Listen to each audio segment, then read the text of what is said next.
ადამიანის ცხოვრება ძილში და გარდაცვალების შემდეგ. ლექცია ციკლიდან წმინდა სამების საიდუმლო. ლონდონი 1922 წელი. მე-11 ლექცია. სხვა ლექციები არ ეძიოთ, იმიტომ რომ ამ ციკლში შესულია მხოლოდ ეს ლექცია.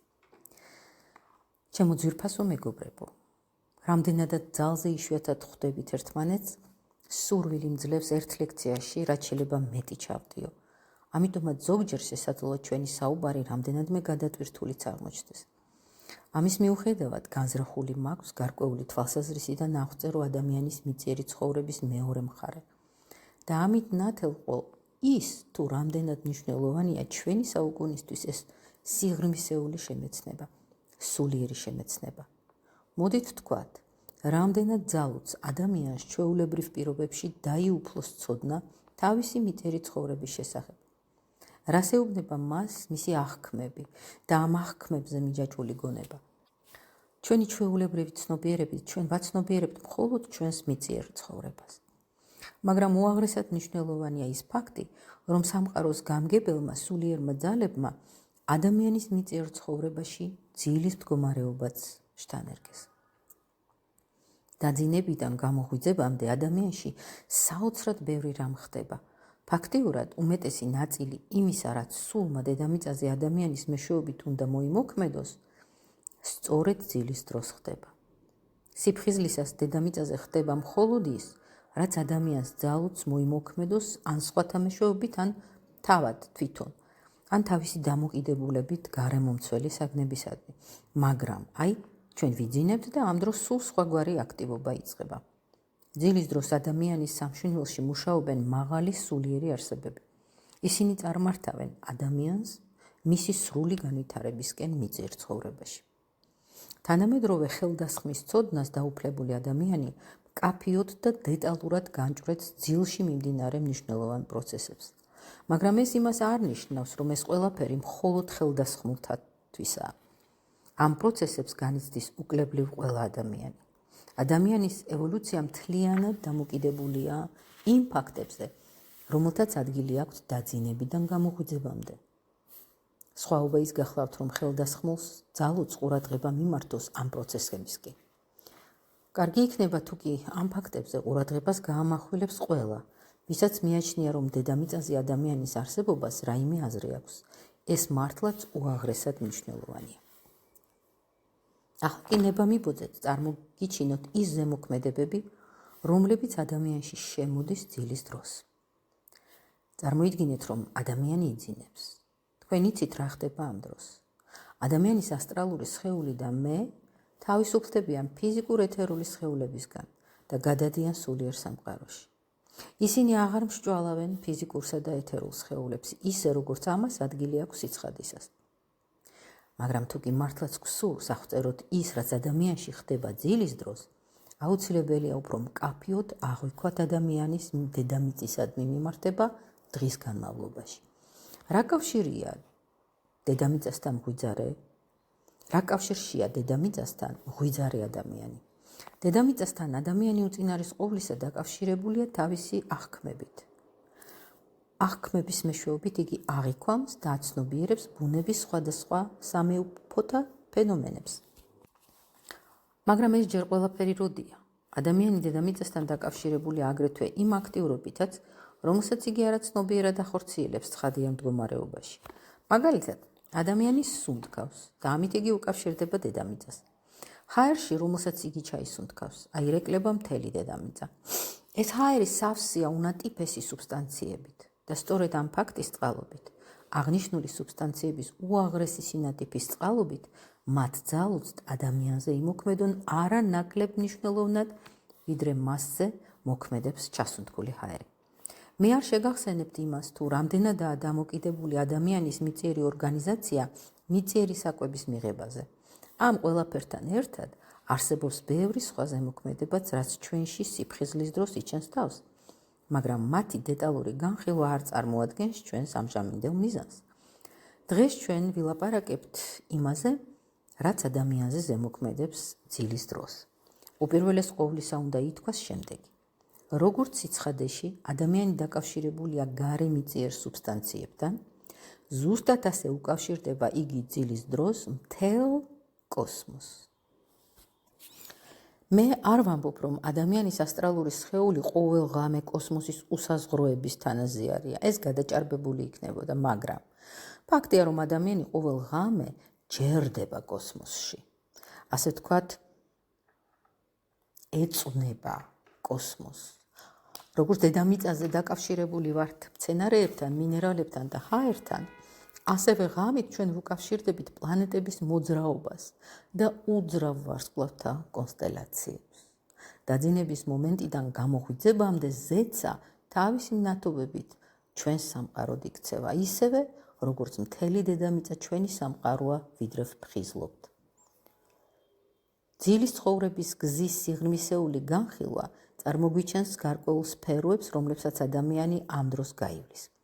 პირველი გახლავთ ის სფერო, რომელშიც მე და ასტრალური სხეული, ესე იგი ადამიანის სამშვენველი, თავის თავს პლანეტების მოძრაობასთან დაკავშირებულს შეიგრძნობს.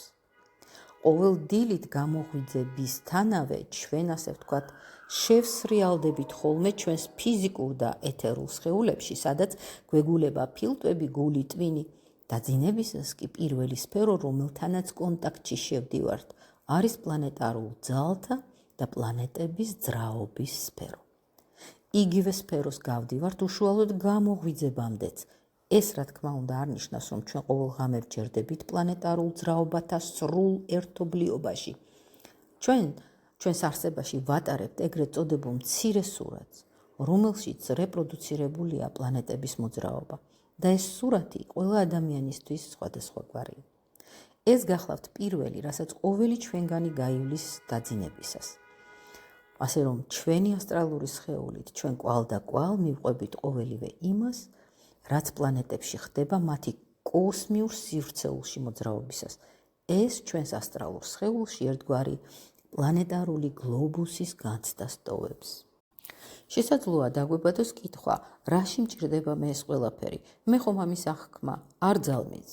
დიახ, თქვენ ამას ვერ აღიქვამთ, ვერ ხედავთ საკუთარი თვალით და ვერ ისმენთ საკუთარი ყურით, მაგრამ როგორც კი ძილს ეძლევით, თქვენი ასტრალური სხეულის ის ნაწილი, რომელიც სიცხადეში თქვენს გულს ეთანაწევრება, გარდისახება თვალად, გარდისახება რაღაც ისეთად, რაც ჩვენ თამამად შეგვიძლია გულის თვალი ვუწოდოთ. ეს ადგილი კიდევ ერთხელ წავიკითხოთ.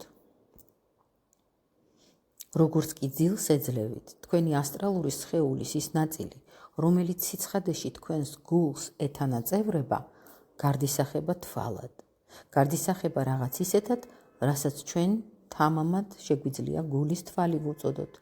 ამ გულის თვალით თქვენ შეგიძლიათ იხილოთ ის, რაც ამ დროს თქვენ გარშემო ხდება.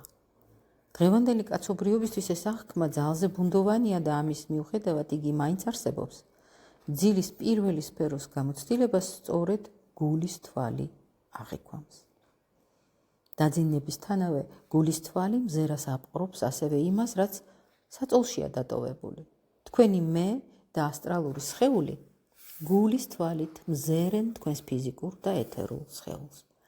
და ამ დროს პლანეტარული მოძრაობის ის ხატსახე, რომელსაც თქვენი იმჟამად თქვენს ასტრალურ სხეულში აღიქვამთ, ახლა უკვე ეთერული სხეულიდან გინათებთ, მის ანარეკლს თქვენს ეთერულ სხეულში ხედავთ.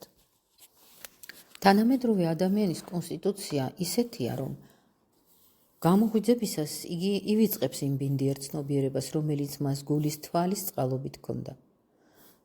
თუმცა ზოგიერთ სიზმრებში მაინც შეინიშნება ყოველივე ამის ერთგვარი გამოძახილი. ასეთ სიზმარს აღძრავს შინაგანი ძრაობა, რომელიც თავის მხრივ პლანეტების ძრაობის რემინისცენციას წარმოადგენს. ამგვარ სიზმრებში აღწევს ყოველდღიური ცხოვრების სურათები, მაგრამ ეს ხდება მხოლოდ მაშინ, როდესაც ასტრალური სხეული იძირება ეთერულში, რომელიც, როგორც აღნიშნეთ, ჩვენი ყოველდღიური ცხოვრების მოგონებებს აღიბეჭდავს. შესაძლოა მოხდეს ასეთი რამ, გათენდა და თქვენ იღვიძებთ. უკან დაბრუნებისას თქვენ გაიარეთ პლანეტარული სფერო. დაუშვათ, რომ თქვენ გქონდათ იუპიტერის და ვენერას განსაზღვრული ურთიერთმიმართების განცდა. ეს გამოცდილება ინტიმურად დაუკავშირდება თქვენს ბედს. სხვაგვარად თქვენ არ გექნებოდათ ის, რასაც ბედი ჰქვია. თქვენ რომ შეგძლებოდათ ამ გამოცდილების ყოველდღიურ ცხოვრებაში შემოტანა, ეს შუქს მოფენდა თქვენს ნიჭს, თქვენს მონაცემებს და შესაძლებლობებს, რადგან ფაქტია, რომ თქვენი ნიჭი და უნარები არა მიწიერი წარმოშობისაა. ისინი კოსმოსიდან მომდინარეობს. რა მიმართებაც გაქვთ კოსმოსთან, სწორედ ისეთია თქვენი ტალანტი და ნიჭი, ისეთია თქვენი სიკეთე, ანდა თქვენი მიდრეკილება სიკეთისა თუ ბოროტისადმი. თქვენ რომ ყოველდღიურ ცხოვრებაში ზემოაღნიშნული გამოცდილების დამკვიდრება შეგძლებოდათ, მაშინ გაიგებდით, რას ეუბნებიან ერთმანეთს იუპიტერი და ვენერა. რამე თუ ცხადლივ დაინახავდით იმას, რაც ღამით იხილეთ გულის ყურით. ანუ თვალსა და ყურს შორის ძილის დროს ხვობა არსებობს. ადამიანი ამას ყველაფერს ივიწყებს, რადგანაც ეს აღქმა ერთობ ბინდიერია. მაგრამ შედეგი ამ გამოცდილებისა რჩება ჩვენს ასტრალურ სხეულში. იუპიტერის და ვენერას ურთიერთმიმართება იწვევს შესაბამის მოძრაობას ჩვენს ასტრალურ სხეულში, რასაც ახლა უერთდება 17 ან 25 წლის ასაკში. დღის 12 საათზე, ვთქვათ, ოქსფორდში ან მანჩესტერში მიღებული თქვენი გარკვეული გამოცდილებაც. წარსულის ეს სურათები უერთდება კოსმიურ გამოცდილებას. ისინი ერთმანეთში ირევა და ამიტომაც რომ სიზმარეული სურათები არ წარმოადგენს ძილის ცხოვრების არსებით ნაწილს. სიზმარი შეიძლება შევადაროთ სამოსელს, რომლითაც იმოსება კოსმიური გამოცდილება.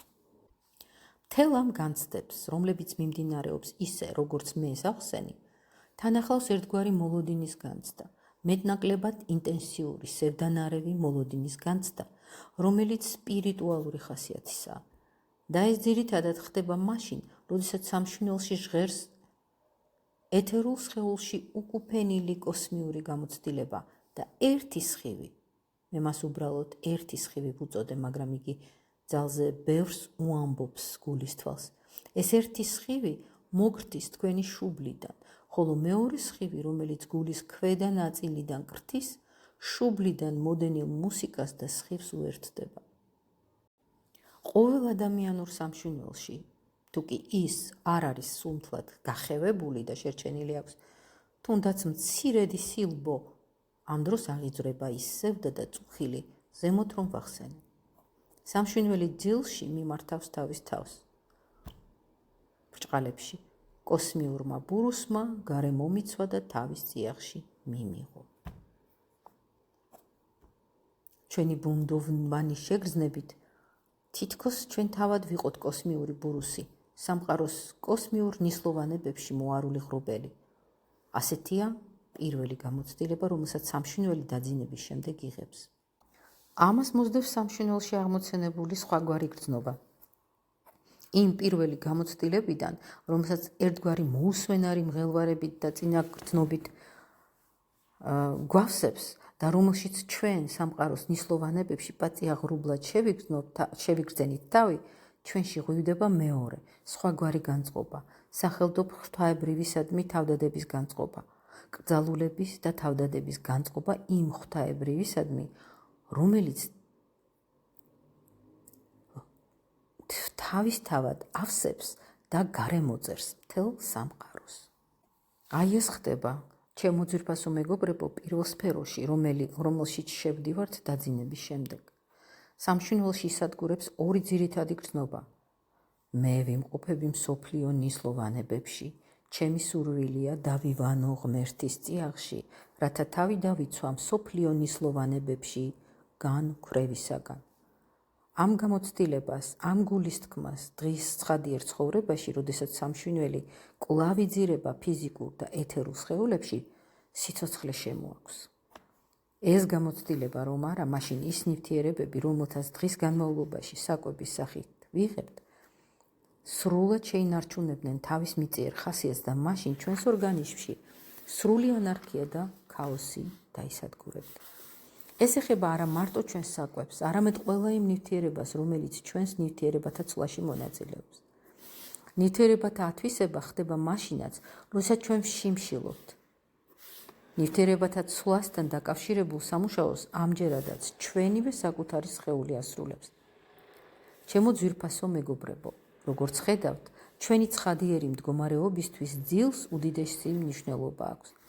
მინდა აღვნიშნო ის ფაქტი, რომ ევოლუციის ამჟამინდელ ეტაპზე ადამიანს არ ძალუციხილოს, როგორ შემოდიან ღვთაებრივი ძალები ცხადიერ ცხოვრებაში. ადამიანურ არსებებს დღეს ძალზე გაუჭირდებოდათ სრული ცნობიერებით აეტანათ ის ზემოქმედებები, რომლებიც ყოველდღიურ ცხადიერ ცხოვრებაში დედამიწის მიღმიერი ყოფიერებიდან შემოდის. ამის შემდეგ ადამიანი გადადის მომდევნო სფეროში. ეს არ ნიშნავს, რომ იგი ტოვებს წინა სფეროს. გულისმიერი აღქმით იგი ჯერ კვლავ პირველ სფეროში იმყოფება. ის მომდევნო სფერო კი, რომელიც ბევრად უფრო რთულია, ასტრალური სხეულის სხვა ნაწილით აღიქმება. იმ ნაწილით, რომელიც დღის ცხოვრების დროს დაკავშირებულია მზის წნულთან და ადამიანის კიდურების მთელ ორგანიზაციასთან. ასტრალური სხეულის ის ნაწილი, რომელიც მსჭვალავს მზის წნულს, ხელებს, ფეხებს, ამჯერად წარმოადგენს აღქმის ორგანოს. და ამ ორგანოს მეშვეობით ადამიანი თავის ასტრალურ სხეულში შეიგრძნობს იმ ძალებს, რომლებიც ზოდიაქური წრის თანავარსკვლავედებიდან მოედინება. ეს ძალები ორ სახეობად იყოფა. მათგან პირველი ადამიანთან უშუალოდ ზოდიაქოდან მოედინება. მეორე კი დედამიწის გამჭო. იგი ჯერ დედამიწას გაივლის. აქვე დავსწენ, რომ უაღრესად მნიშვნელოვანია, სად მდებარეობს ესა თუ ის ზოდიაქო, დედამიწის ზევით თუ ქვევით. ასე რომ ადამიანს უფრო სწორად კი მის იმ ნაწილს, რომელიც სხეულიდან გამოდის, ყოველ ღამე შესაძლებლობა ეძლევა დაამყაროს კავშირი მთელ კოსმოსთან. ჯერ პლანეტარულ მოძრაობებთან, შემდეგ კი უძრავ ვარსკვლავთა კონსტელაციებთან. ამ უკანასკნელ გამოცდილებას ჩვენ ვიღებთ 9 საათის შემდეგ დაძინებიდან, ან უფრო მოგვიანებით, თუმცა ადამიანთა უმრავლესობისთვის ეს მალევე იწყება. აქ ადამიანი თავის თავს შეიგრძნობს 12 ზოდიაქოს კონსტელაციაში და ის გამოცდილებები, რომელთაც იგი ამ კონსტელაციებში იღებს, უკიდურესად რთულია. ჩემო ძვირფასო მეგობრებო, მე მჯერა, რომ თქვენ ბევრი გიმოგზაურიათ და ბევრი რამ საინტერესო და მნიშვნელოვანი გინახავთ დედამიწის ზურგზე. მაგრამ თქვენ მაინც ვერ შეძლებდით მიგეღოთ ის ნაირსახოვანი და მდიდარი გამოცდილება, რასაც თქვენი გულის თვალი აღიქვამს ყოველ ღამე ცალკეულ ზოდიაქურ კონსტელაციასთან ურთიერთობისას. წარსულის ადამიანებს, რომლებიც ჯერ კიდევ ფლობდნენ სრული ნათელხილვის ძალას, შეეძლოთ სიზმრისეული ცნობიერებით აღექვათ ბევრი რამ იმისგან, რაც მე გადმოგეცით. ამგვარი ღამეული განცდები წარსულის ადამიანებისთვის არავითარ სირთულეს არ წარმოადგენდა. ჩვენი დროის ადამიანისთვის მისი მზიური თვალით ამ 12ჯერადი გამოცდილებიდან რაიმეს თუნდაც უმცირედის მიღწევაც უაღრესად ძნელია. ადამიანს ამის დიდი სურვილი აქვს. ადამიანს ეს ძალიან სჭირდება, მაგრამ დღისით მას ყველაფერი ავიწყდება. იგი ამას ვერც შესძლებს, თუ კი გულისმიერი აღქმით არ მიიღებს ცოდნას ქრისტეზე და ყოველივე იმაზე, რაც ქრისტემ ინდომა დედამიწისთვის, როდესაც გაიარა გოლგოთას მისტერია. თუ კი ჩვენ ოდესმე გვიგრძნია, რას ნიშნავს მიწიერ ცხოვრებისთვის ის გარემოება, რომ ქრისტემ გაიარა გოლგოთას მისტერია, თუ კი დღის ცხოვრებაში გვიფიქრია ქრისტეზე, მაშინ ჩვენი ასტრალური სხეული შეძლებს მიიღოს ფიზიკური და ეთერული სხეულებიდან გარკვეული ანაბეჭდი ან თვისება და ეს გამოიწვევს იმას, რომ ქრისტე გახდება ჩვენი ბელადი და წარმმართველი ზოდიაქოს გავლისას ძილის მდგომარეობაში. და როგორც პლანეტათა მოძრაობის სფეროში ადამიანს აქაც ეუფლება მოუსვენრობა. მას აქვს ასეთი განცდა, შესაძლოა დავკარგო საკუთარი თავი ვარსკვლავთა ასეთ სიმრავლეში, მოვლენათა ასეთ მრავალფეროვნებაში. მაგრამ თუ კი ადამიანი მიმართავს იმ აზრებს, ნებელობის იმპულსებს და გრძნობებს, რომლებსაც იგი ქრისტესადმი აღავლენდა სიცხადეში, მაშინ ქრისტე ხდება მისი ბელადი და აწესრიგებს და აწონასწორებს ამ სფეროებში ხთომილ შემაძრწუნებელ მოვლენებს. ამით ცხადდება ის ფაქტი, რომ ჩვენ მხოლოდ იმ შემთხვევაში შევძლებთ შევაფასოთ ქრისტეს სადღეისო მნიშვნელობა დედამიწისთვის, თუ კი იმ ქვეყნიურ სამყაროს მივაპყრობთ ზერას. დღევანდელი ჩვეულებრივი ცივილიზაციის პირობებში მცხოვრები ადამიანისთვის ყოველთვის გაუგებარი იქნება ქრისტეს მნიშვნელობა მომავალი მიწიერი ცხოვრებისთვის. ერთო მცირეა ჩვენ შორის იმ ადამიანთა რიცხვი, ვისაც ძალისმიერი განცდების მართებულად გავლა ხელეწიფება. ძილისმიერი განცდები უნდა მეთქვა, ვისაც ძილისმიერი განცდების მართებულად გავლა ხელეწიფება. ხშირად არასწორადაც ხსნიან ძილისმიერ გამოცდილებებს. ადამიანები, რომელთაც არ ქონიათ შეხება ქრისტეს მოვლენებთან, ხსენებული ღამეული გამოცდილებები უწესრიგოდ და ქაოტურად გადააქვთ დღის ცხოვრებაში. ჩვენთვის ეს ნათელი ხდება მაშინ, როდესაც ვაცნობიერებთ ჩვენს ძილისმიერ ცხოვრებას, როდესაც ვიგებთ რა ხდება ჩვენში ძილის დროს. როგორც უკვე ითქვა, არსებობის იმ სფეროში, რომელშიც ერთგვარი ბურუსი გარემოგვიცავს, ჩვენ გრძნობთ, რომ ვუახლოვდებით სამყაროს, რომელიც გვაცბუნებს და თავზარს გვცემს. და აი სწორედ აქ ბრწყინდება ჩვენთვის ქრისტე, როგორც სულიერი მზე და ჩვენს წინამძღოლობას თაოსნობს. ამის შემდეგ მთელი შიში და ცრწუნება იქცევა ჰარმონიად, რომელიც გვესმის და რომლის შინაარსიც ჩვენთვის გასაგებია. ამიტომაც უნდა გახდეს ქრისტე ჩვენი მასწავლებელი ძილის დროს. ამას ჩვენთვის უდიდესი მნიშვნელობა აქვს. ვინაიდან როდესაც შევდივართ აღნიშნულ სფეროში და ზოდიაქური კონსტელაციების და პლანეტარული მოძრაობების ცოცხალ ურთიერთქმედებათა გარემოცვაში ვექცევით, ეს არის მომენტი, როდესაც ჩვენ ჩვენი კარმის პირისპირ ვდგებით. ჩვენი მზიური თვალით ჩვენ საკუთარ კარმას ვჭრეთ. ჭეშმარიტად, ყოველ ადამიანს ეძლევა ძილის დროს თავისი კარმის განჭვრეტის შესაძლებლობა. ცხადიერ ცხოვრებაში დაბრუნებისას მას ამ აღქმიდან მხოლოდ და მხოლოდ ბუნდოვანი ექო რჩება. მხოლოდ და მხოლოდ ბუნდოვანი ექო რჩება. დაუშვათ, რომ ადამიანი თვითშემეცნების გზას დაადგა. შესაძლოა მან იგრძნოს, რომ მის სამშინველში იღვიძებს ის განწყობა და მიმართება ცხოვრებისადმი შორეულ ნახმევად, რომ დაჰყვება მის ღამეულ განცდას, როდესაც ქრისტეს მიჰყავს იგი ვერძიდან კურომდე, კუროდან ტყუპებამდე და ასე შემდეგ. ამით ქრისტე მას აკვალიანებს ვარსკვლავ სამყაროში და შედეგად ადამიანი განახლებული ძალებით უბრუნდება ცხადიერ ცხოვრებას. ეს ყველაზე საოცარია იმ გრძნობათაგან, რაც ადამიანს ამ სფეროში მოელის. თავად ქრისტე და არავინმე სხვა, თავად ქრისტე ხდება მისი წინამძღოლი ზოდიაქოების გამაოგნებელ მოვლენებში. მას მიჰყავს ადამიანი და გზას უკვალავს კონსტელაციიდან კონსტელაციამდე, რათა მას შეძლოს მთელი სისავსით და ჰარმონიით მიიღოს თავის სამშინველში ის ძალები, რომლებიც მას დღის ცხოვრებაში ესაჭიროება. ასეთია გამოცდილება, რომელსაც ადამიანი ყოველ ღამ დაძინებიდან გამოღვიძებამდე იღებს. და ეს გახლავთ შედეგი იმ ფაქტისა, რომ ადამიანი თავისი სამშინველით და სულით კოსმოსს ენათესავება. როგორც თავისი ფიზიკური და ეთერული სხეულებით ენათესავება იგი დედამიწას, ასევე თავისი სამშინველით და სულით, ანუ სხვაგვარად რომ ვთქვათ, ასტრალური სხეულით და მე ორგანიზაციით ენათესავება იგი კოსმოსს. როდესაც ადამიანი გამოდის ფიზიკური და ეთერული სხეულებიდან და კოსმოსს ენაწევრება, კოსმოსში მიღებული გამოცდილებები, როგორც შინაგანი სურათი, საწოლში მწოლიარე მისი ნაწილიდან უნათებს მას. ამ დროს იგი შეიგრძნობს უღრმეს კავშირს კოსმოსთან და ებადება ძლიერი სურვილი წავიდეს კიდევ უფრო წინ და უფრო მეტად დაშორდეს ზოდიაქოებს, მაგრამ აქ თავს იჩენს მეორე ძალა, რომელიც მას უკან ეზიდება.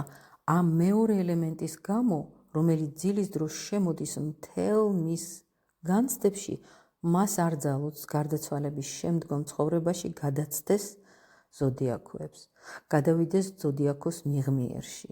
ეს მისთვის შეუძლებელია. აქ ჩვენ საქმე გვაქვს სულ სხვაგვარ ზემოქმედებასთან, სახელდობ მთვარის ზემოქმედებასთან. ეს ზემოქმედება მთელი ღამის მანძილზე გარკვეულ სუბსტანციურობით მსჭვალავს მთელ კოსმოსს. ეს ხდება როგორც სავსე მთვარის, ასევე ახალი მთვარის ფაზაში. ადამიანის სხვა დანარჩენთან ერთად ამ სუბსტანციურობასაც განიცდის. იგი გრძნობს, როგორ იზიდავენ მას მთვარის ძალები, ზოდიაქური სამყაროდან და აბრუნებენ უკან. ეს განპირობებულია იმ ფაქტით, რომ მთელი ძალები პლანეტების და უძრავი ვარსკვლავების, ანუ ზოდიაქოების, ძალები კოსმიურ შორეთში გვიზიდავენ. ხოლო მთვარის სურვილია, რომ ადამიანურ სამყაროში დავრჩეთ. მთვარეს გამოვყავართ კოსმოსიდან. მთვარი ატარებს ძალებს, რომლებიც უშუალოდაა შეპირისპირებული მზისა და ვარსკვლავების ძალებთან. იგი ამტკიცებს დედამიწასთან ჩვენს ნათესაობას. აქედან გამომდინარე მთვარე ყოველ ღამე უკან გვაბრუნებს. თავიდან იგი ზოდიაქურ განცდებს გვაშორებს, ამის შემდეგ ჯერ პლანეტარულ განცდებში, საბოლოოდ მიწიერ განცდებში შევყავართ. განცდებში, რომლებიც კვლავ ფიზიკურ სხეულში გვძირავს. აქ ჩვენს წინაშეა სიკვდილსა და ძილს შორის სხვაობის ერთი ასპექტი. მძინარე ადამიანი ჯერ კვლავ მჭიდრო კონტაქტშია მთვარის ძალებთან. მთვარის ძალები ყოველ ღამე მიუთითებენ მას მიწიერი ცხოვრების მნიშვნელობაზე. ამას შესაძლებელს ხდის ის ფაქტი, რომ ადამიანს შეუძლია იხილოს თავის ეთერულ სხეულში მთელი ღამეული გამოცდილების ანასახი. გარდაცვალების შემდეგ კი ადამიანი თავისი ეთერული სხეული ჩორდება ფიზიკურ სხეულს, რის შემდეგაც, როგორც ვიცით, იწყება მოგონებები, რომლებშიც უკუსლით განიხილება ბოლო მიწიერი ცხოვრება. ეთერული სხეული იშლება და რამდენიმე დღის შემდეგ განინქრება კოსმიურ ბურუსში. მე უკვე ვთქვი, რომ ჩვენ ყოველ ღამე, როგორც ერთგვარი ღრუბელი, როგორც ნისლი, კოსმიურ ნისლოვანებებში ვცხოვრობთ. ღამით ეს ნისლი, რომელიც ისევ და ისევ თავად ჩვენ ვართ, ეთერული სხეულის გარეთ იმყოფება. მაგრამ გარდაცვალების შემდეგ ეთერული სხეული რამდენიმე დღის განმავლობაში ჯერ კვლავ ჩვენთანაა. შემდეგ იგი თანდათან ქრება კოსმოსში, მოგონება ინისლება, სუსტდება, ბოლოს ქრება და ჩვენ ვიუფლებთ პლანეტარული მოძრაობის და უძრავ ვარსკვლავთა კონსტელაციების უშუალოდ შინაგან განცდას. ეს იმ დროს, როდესაც დაძინებისას საწოლში დატოვებულ ჩვენ ნაწილში ჩვენ მხოლოდ ვარსკვლავურ განცდათა ანარეკლი გაგვაჩნდა. ჩემს წიგნში იდუმალთმეტყველება ეს განცდები სხვა თვალსაზრისიდანაა აღწერილი. იქ თქვენ ნახავთ, როგორია ადამიანის გარემოცვა გარდაცვალებასა და ხელახალ დაბადებას შორის პერიოდში. მაგრამ როგორც დედამიწაზე თვალსა და ყურის არარსებობის შემთხვევაში არც ფერი იქნებოდა, არც ბგერა და ვერც სუნთქვა შეძლებდით ფილტვების და გულის გარეშე, ასევე ვერ აღვქვამდით გარდაცვალების შემდეგ ყოველივე იმას, რაც აღწერილია ჩემს წიგნში სამშინველთა სამყარო ან სულთა სამყარო. თავად ჩვენში რომ არ იყოს მერკიორი, ვენერა, მარსი, იუპიტერი, ვერძი, კურო, ტყუპი და ასე შემდეგ. ისინი თქვენში არსებობენ, ისინი წარმოადგენენ თქვენს ორგანიზმს, თქვენს კოსმიურ ორგანიზმს, რომლითაც თქვენ გამოცდილებას იძენთ გარდაცვალების შემდეგ. მთვარე უკვე ვეღარ გაბრუნებთ უკან. რამდენადაც მას მხოლოდ ეთერულ სხეულში დაბრუნება ხელეთიფება. ეთერული სხეული კი უკვე განფრქვეულია კოსმოსში. თუმცა ადამიანს გარდაცვალების შემდეგ მაინც რჩება მთვარის ძალების ნარჩენი, რაც მას საშუალებას აძლევს დროის გარკვეული მონაკვეთი დაჰყოს სამშინველთა სამყაროში, რომელიც ჯერ ისევ დედამიწისკენაა თვალმიპყრობელი. ამის შემდეგ იგი სულთა ქვეყანაში გადადის და იქ შეიგრძნობს და იმეცნებს იმ განცდებს, რომლებიც ზოდიაქოთა მიღმიერ, უძრავ ვარსკვლავსფეროთა მიღმიერ მიედინება. ასეთი ადამიანის ცხოვრების გზა გარდაცვალებიდან ხელახალ დაბადებამდე.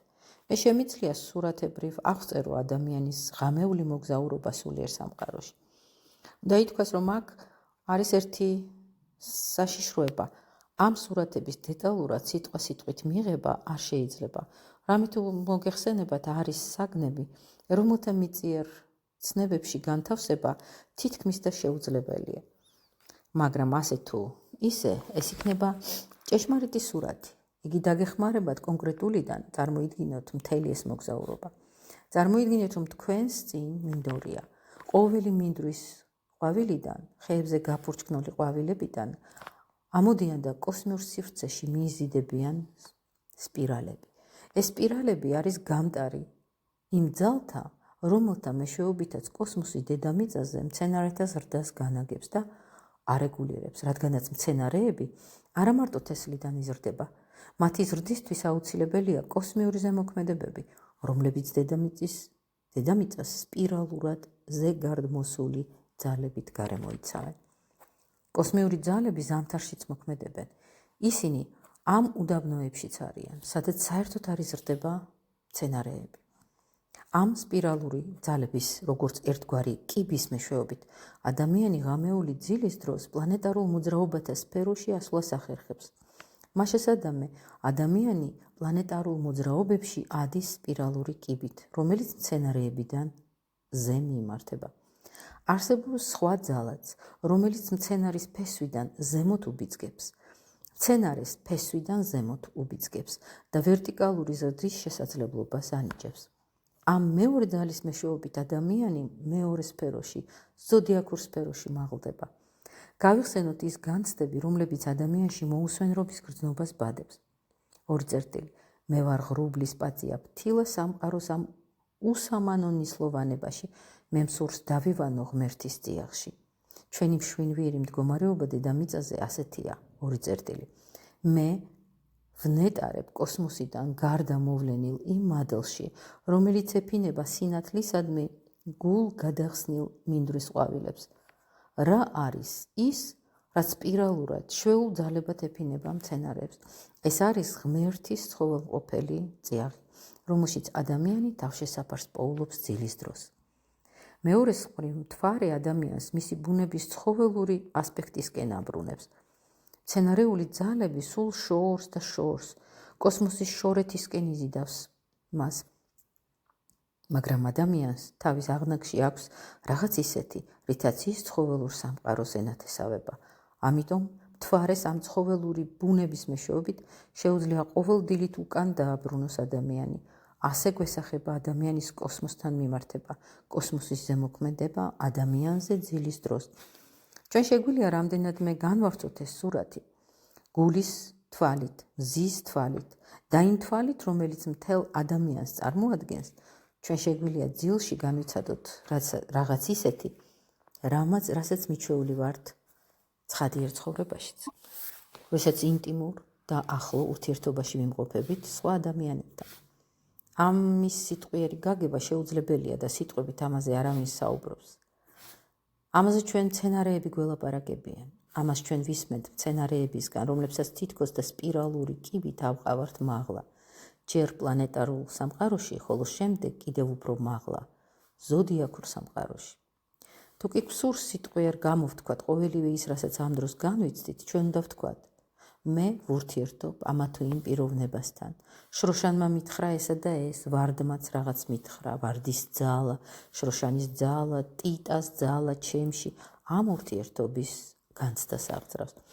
ასე იქცევა მთელი დედამიწა სიცოცხლის წიგნად, რომელიც იძლევა ადამიანის მშვენიერი სამყაროს ინტერპრეტაციას, რისი მეშვეობითაც გზას ვიკვლევთ მთელი ჩვენი ცხოვრების მანძილზე.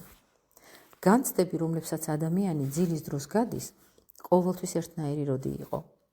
სხვადასხვა ეპოქებში ისინი განსხვავებულად იჩენდნენ თავს.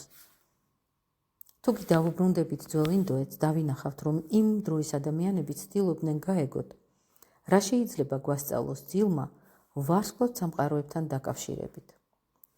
ისინი იფარგლებოდნენ ვარსკვლავთა კონსტელაციების შესწავლით, იმ კონსტელაციებისა, რომლებიც დედამიწის ჰორიზონტს მაღლა იმყოფება.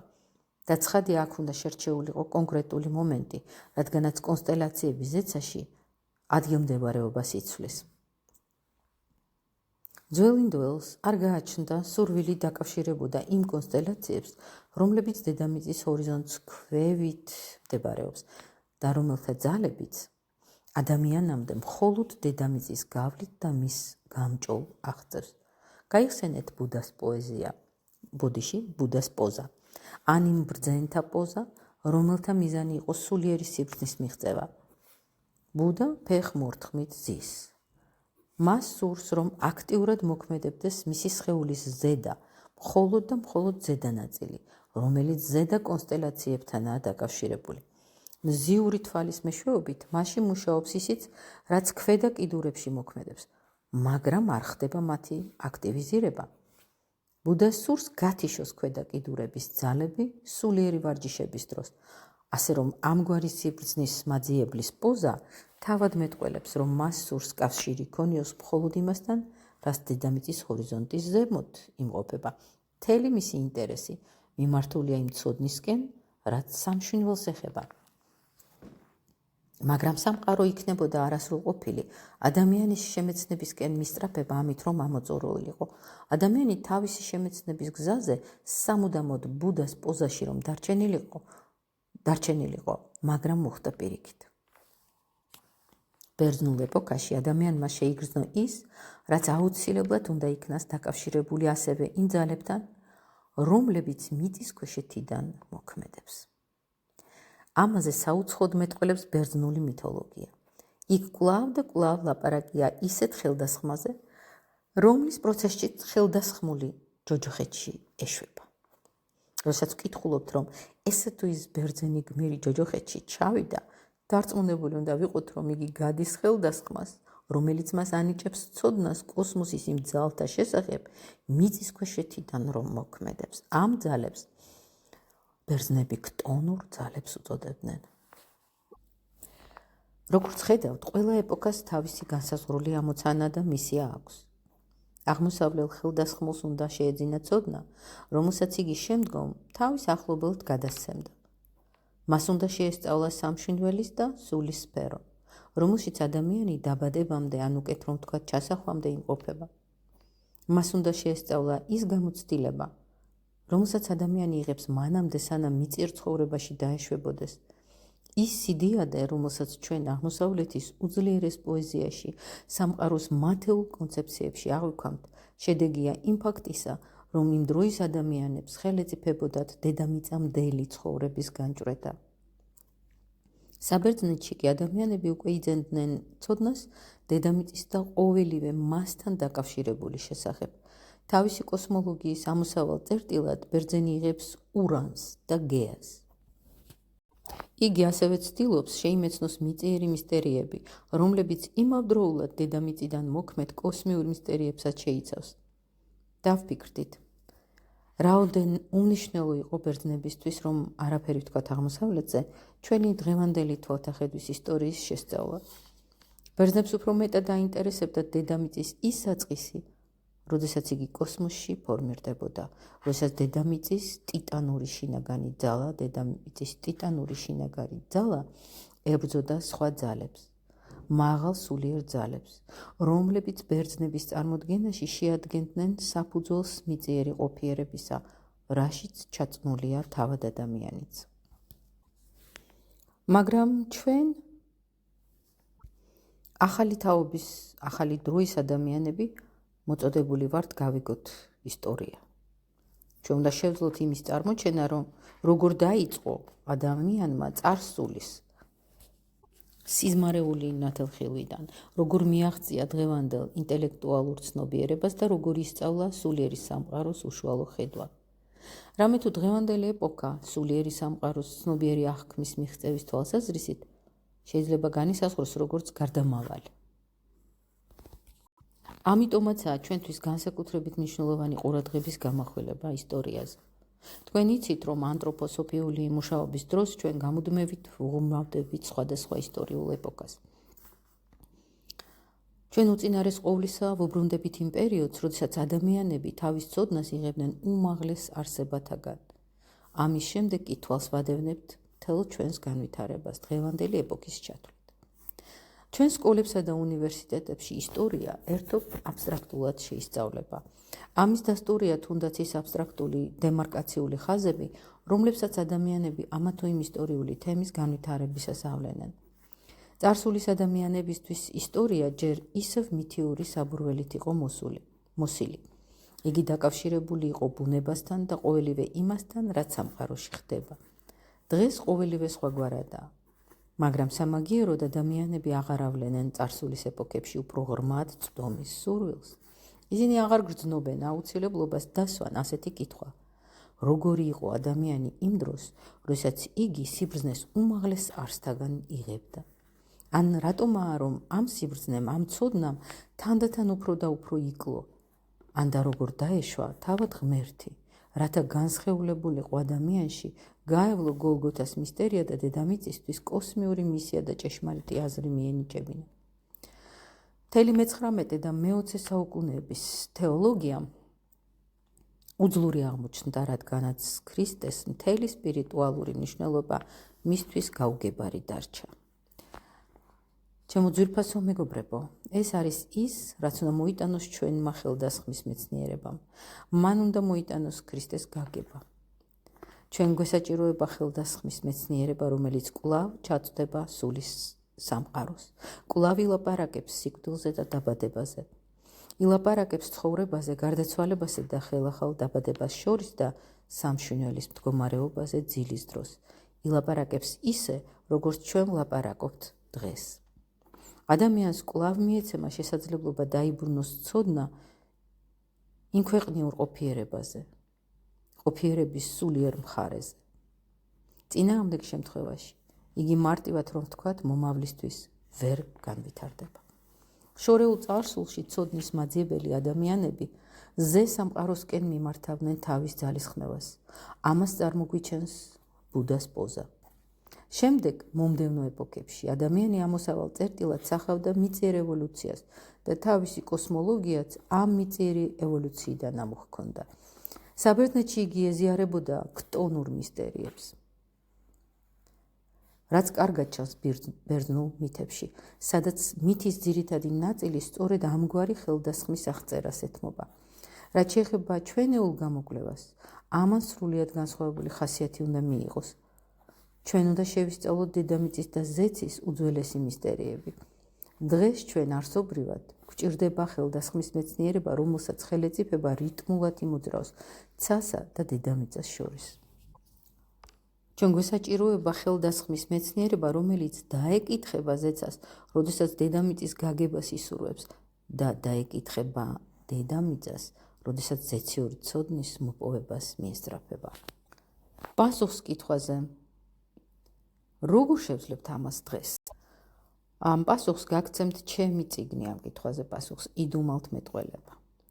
ნება მომეცით უდიდესი მოკრძალებით გითხრათ, რომ ამ წიგნში მე შევეცადე გადმომეცა იმგვარი ცოდნა, სწორედ დღევანდელ ადამიანს რომ ესაჭიროება, ზუსტად ისევე, როგორც აღმოსავლეთს ესაჭიროებოდა ზეციური მისტერიები, ხოლო ბერძნებს მიწიერი მისტერიები.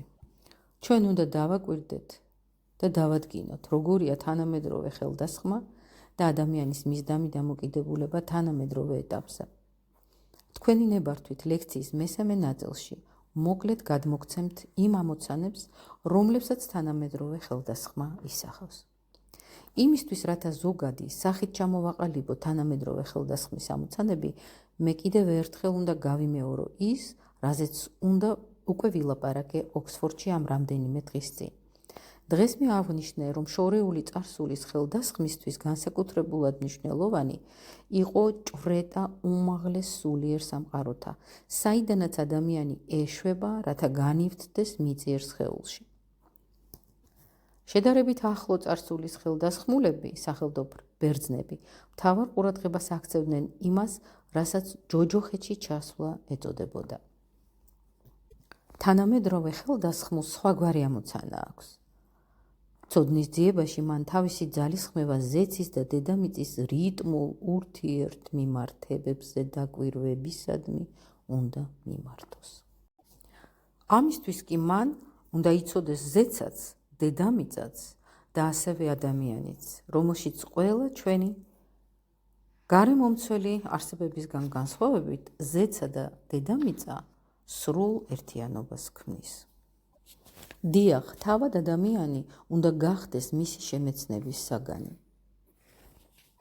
გულის თვალი, მზის თვალი, სულიერი თვალი, რომელსაც ადამიანის მთელი არსება ქმნის, თავად ადამიანისკენ უნდა იქნას მიმართული. რადგანაც, ჩემო ძვირფასო მეგობრებო, ადამიანში გაცილებით უფრო მეტია საიდუმლო და მისტერია, ვიდრე იმ სამყაროებში, რომელთაც ჩვენ აღვიქვამთ გარეგრძნობებით და ვაცნობიერებთ ინტელექტით. ინტელექტით, რომელიც თავადაც ამ გრძნობებზეა მიჯაჭვული. სულიერი ცოდნა ადამიანზე, აი თანამედროვე ხელდასხმის ამოცანა. ხელდასხმის ამ გზაზე უნივერსალურად მიიჩნევა მხოლოდ ის ცოდნა, რომელიც ყოველთვის ითვალისწინებს ზემო მითითებულ მიზანს. როდესაც ვისწავლით სამყაროს, კოსმოსის გაგებას, მხოლოდ მაშინ საბოლოოდ მხოლოდ მაშინ გავიგებთ, რა არის ადამიანი.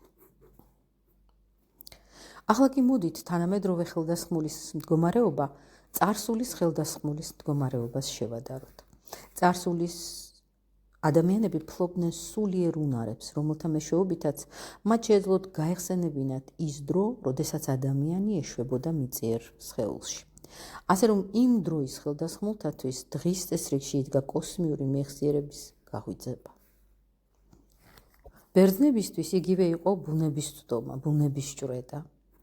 თანამედროვე ხელდასხმისთვის მთავარი ადამიანის შემეცნება. მისი მოწოდებაა შეიმეცნოს ადამიანი, როგორც უშუალოდ სულიერი არსება. ამისთვის იგი უნდა გათავისუფლდეს თანამედროვე შეზღუდულობისგან და ისწავლოს მიწიერი გაგება კოსმოსთან მის მიმართებაში.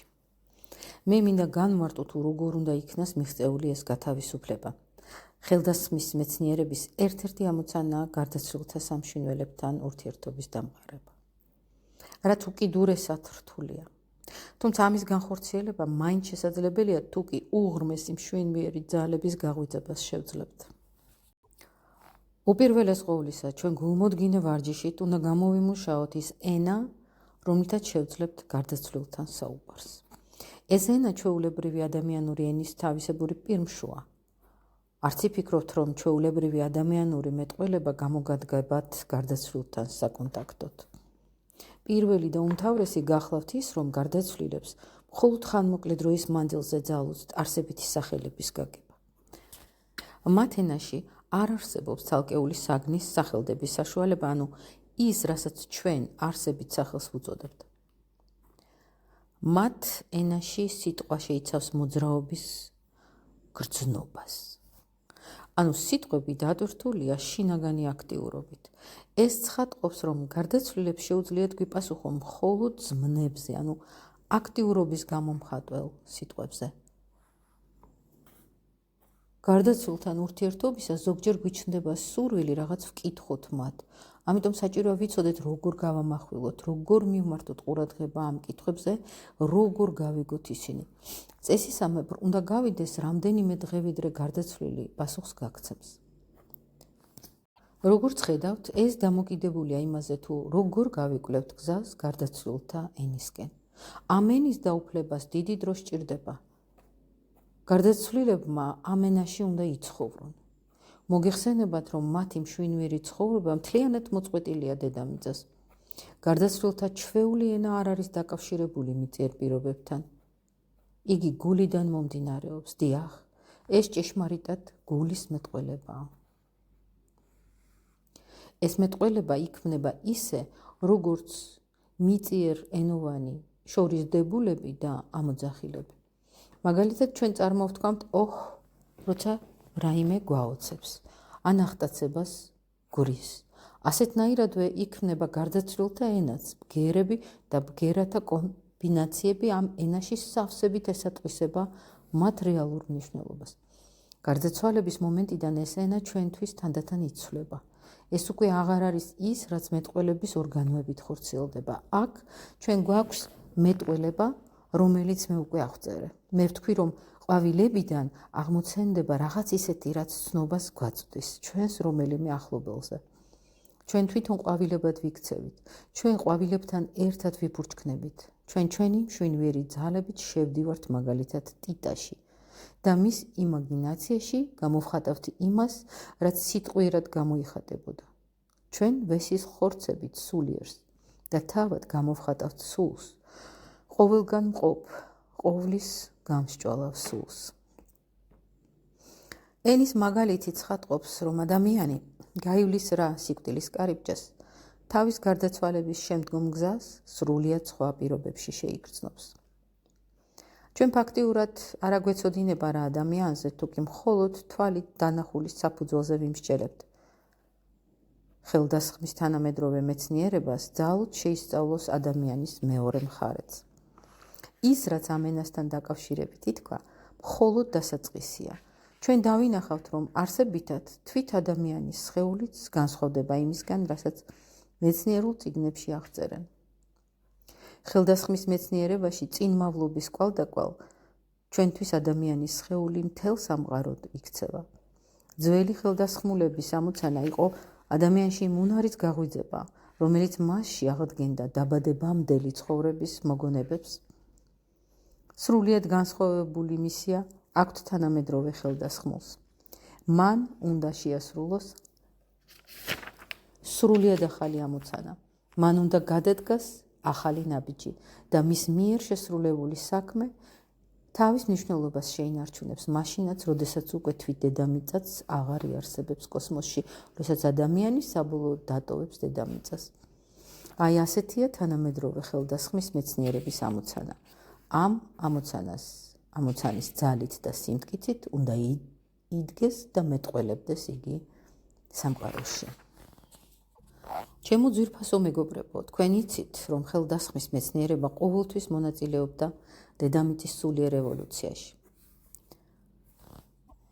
იგი უცხრომლად ვლინდებოდა ადამიანთა შორის.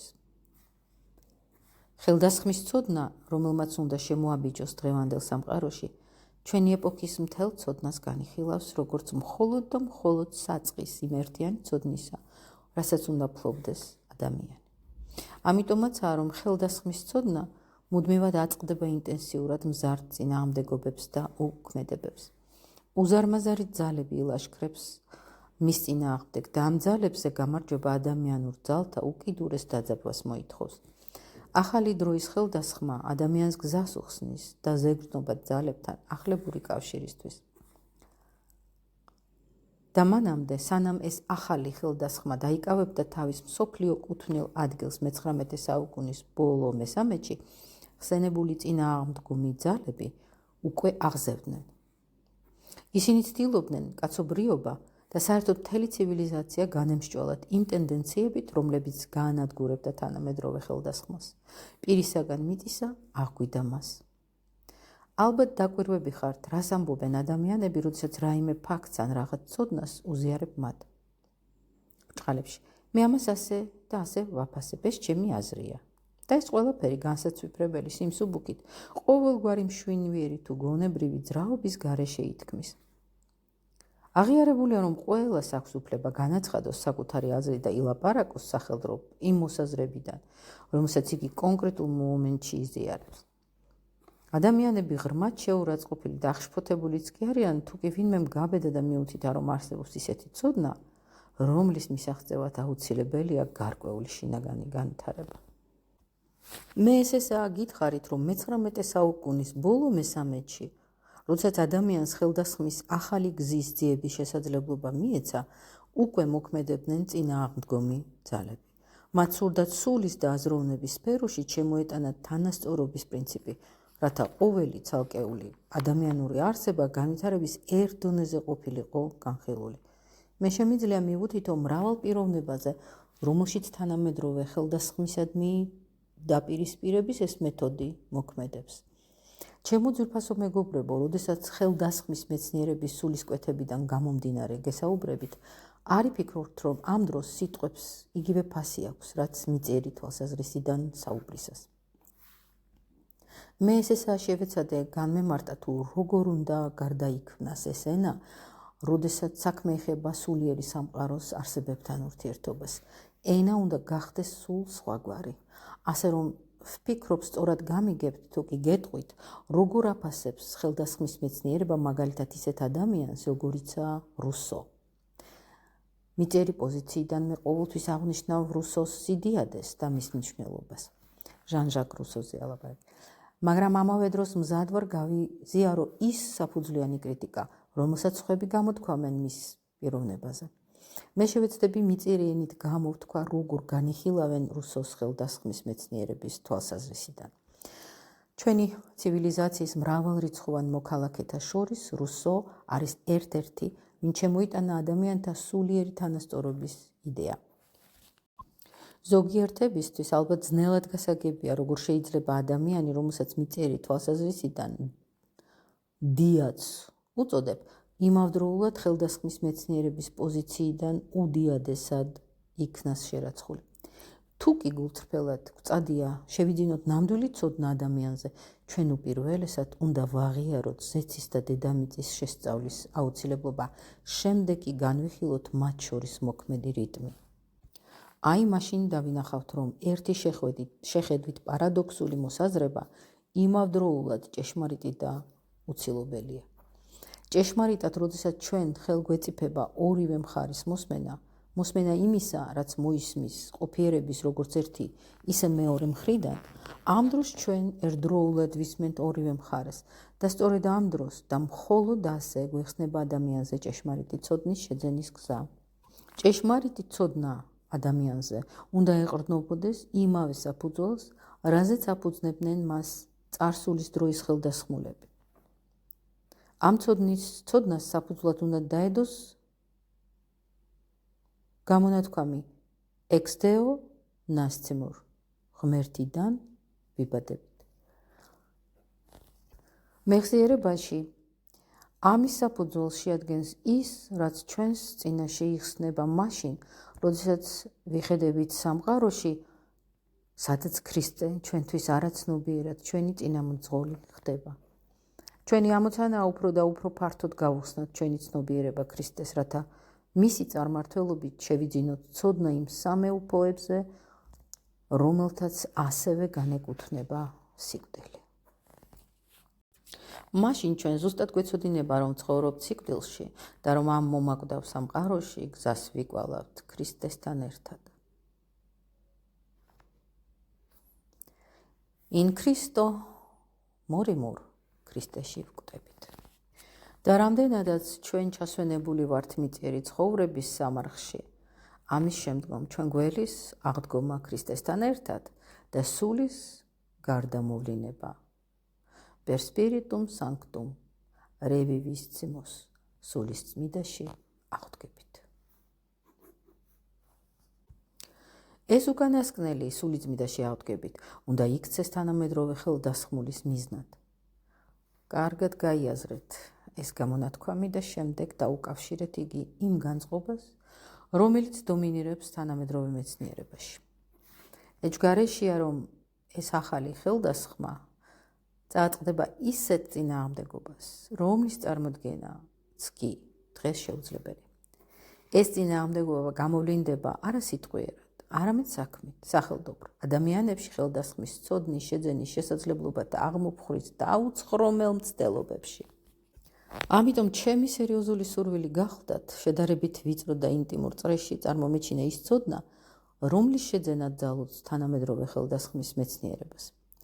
იმედია, რომ ეს აღწერილობა თავის ადგილს პოვებს თქვენს გულებში, თქვენს სამშვიდობელებში და ახალი ძალებით აღავსებს მათ. ამ თაობის თუნდაც უმცირე ნაწილმა, ვისაც ძალუძს სწორად გადმოსცეს საგნები, ერთის მხრივ უნდა თქვას, რომ სურს შემოვიდეს ჩვენ სამყაროში სულიერი სამყაროებიდან.